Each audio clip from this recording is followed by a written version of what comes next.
Hey guys, what's going on, and welcome back to What Shall We Do Next. And today is actually, it's not Halloween for me. I'm filming this the day before because I'm actually going to be busy tomorrow, which is Halloween.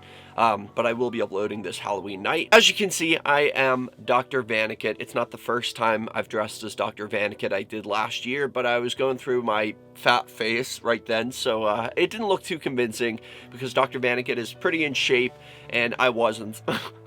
So I looked like a big chunkier version of him if he gained like, I don't know, like 50 pounds or something. But yeah, I wanted to redeem myself because I like to take my cosplaying for Halloween very seriously, and I try to put as much work into it and to be as accurate as I possibly can, just like I did with Winifred Sanderson last year, and the Black Bride from Insidious, and the Nun, and I've dressed as a whole bunch of things over the years.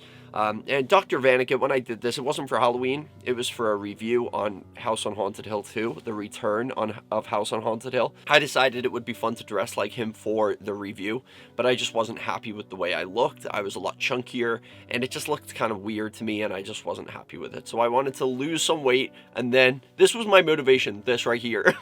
Just kidding, that's not the only reason. I was very depressed, but I wanted to look like him, and I wanted to kind of do a video where I could redeem myself, I guess. Quality over quantity, that's what I always say. I've never said that before in my life. But yeah, I hope you guys like the costume. I feel like I look a little more like him this time because I'm thinner. Last time I had this big fat double chin like this. Also, the last time I dressed as Dr. Vannacutt, I didn't have, I kind of threw the costume together myself. So this time it's a lot more accurate too, which is another thing that was bothering me, was that I just kind of threw it together as like a last minute idea for the review. And so this year I really wanted to put in a lot more like accuracy to it. And so I have the lab coat on, and over that I didn't notice in like at the time because I hadn't seen House on Haunted Hill for years. But he's also wearing like an apron, a white apron over his lab coat. And I didn't have that on last time. I had like this ghost costume from Halloween just over me. So I really wanted to take it more seriously this time and become more accurate. And I got the hat too, which last time I used a piece that I cut off an old ghost costume for Halloween, and I used that as the hat. And I also had these steampunk glasses, but they were like sunglasses and they were mirrored, so it wasn't really, the only thing I was going by was these side shields right here. I didn't know what the glasses were called or anything, but then eventually I did make a review on, an unboxing of these. These are the actual glasses that Jeffrey Combs was wearing for House on Haunted Hill. These ones right here. He didn't have these ones on his face, but it's this exact same brand.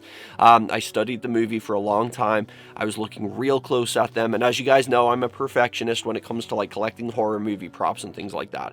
And I wanted it to be as accurate as possible. And so I ended up finding the exact ones that he wore. Like these, I paused the movie, I like enhanced it and everything like that so I could see better. And in some scenes it's like close up to his face like this, and I could see exactly like all the details that I needed to see, including the color of the little things right here, the nose pieces, and everything. Like I went by everything, and I eventually found a pair that just matched up perfectly to the point where I'm literally convinced they are the exact same. And the way these what are these called, the arms, are they called arms, like glasses arms? These things right here anyway, they kind of land at the top of the glasses right here. Most of them that I saw were like coming from halfway, which is pretty normal for glasses, but the ones that he had on went from like his ear to the top of the glasses, and they kind of stop right here. So I was able to find them. And yeah, these are the exact ones that Jeffrey Combs was wearing. I decided also to do the tash again, but this time I took a little more care. Last time it looked weird. I had to use like this black special effects makeup for it, and I tried to make it black, and it looked a little weird. Like it looked wet because of the special effects makeup. This time I just kind of touched it with like a Sharpie. I was just kind of brushing it. I shaved and everything and just then left the tash. I took a lot of care. I was looking at a picture of him to see how he did it. He had this little gap in between right here, which I guess that was the style back in the 1930s, which is when the movie took place. So I just kind of touched it up with a Sharpie just to make it darker because his hair was like real dark. Mine isn't. So for me to be able to pull it off, I had to do that. But yeah, I'm pretty happy with the outcome, especially because I'm slimmer this year and it looks good. I feel like I look like, from sitting here right now, looking in the viewfinder, I feel like I am literally Dr. Vannacutt right now. I am him. I can't believe it. I have become the thing that I feared the most. He literally, like, I shit you not, like, I've told you guys this before. I don't scare easily. I watch every kind of movie. I've seen every horror movie that's imaginable throughout my life since I was a kid. And there's only a handful of movies that I genuinely remember scaring me. One of which being Jeepers Creepers, but then I grew up to learn to love that.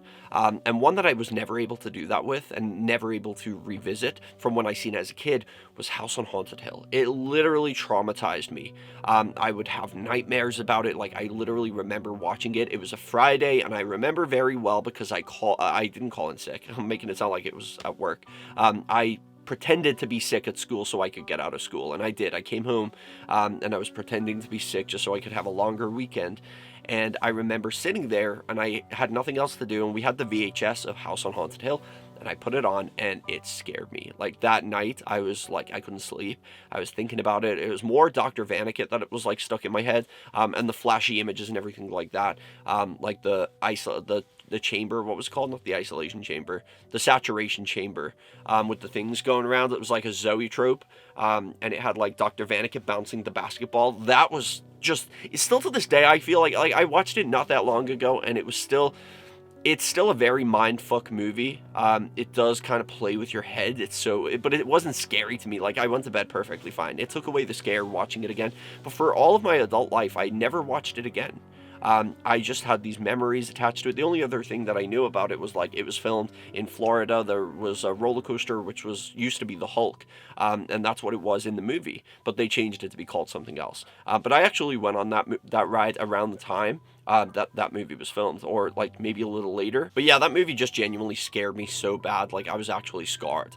And it was time for me to actually face it again, and I did that, and I loved it, honestly. I feel like it's still good. It kind of got silly toward the end, though. Do you guys remember the end? That weird, like, kaleidoscope demon with all the faces in it? That looks silly. That was very silly. Like, the CGI, that was pretty bad. It was scary up until that point. Anyway, guys, I'm going to end the video here. I just like to dress up and just talk a little bit for Halloween, and, yeah, I'm going to try to do, I don't know if it's in the video or not, you would have seen it by now, but I'm going to try and do, like, a reenactment of Dr. Vannacutt walking, like, that weird walk and holding up the knife and shaking the head. If it doesn't turn out good, I feel like I can do it, but if it doesn't turn out good, it's probably not going to be in the video. Yeah, that's what I'm going to try and do for the little intro sequence. Anyway, guys, thank you for watching. I hope you guys have a great Halloween, and I will see you in the next video. Remember, the most important thing, chase your dreams and keep on fighting. Peace out, guys.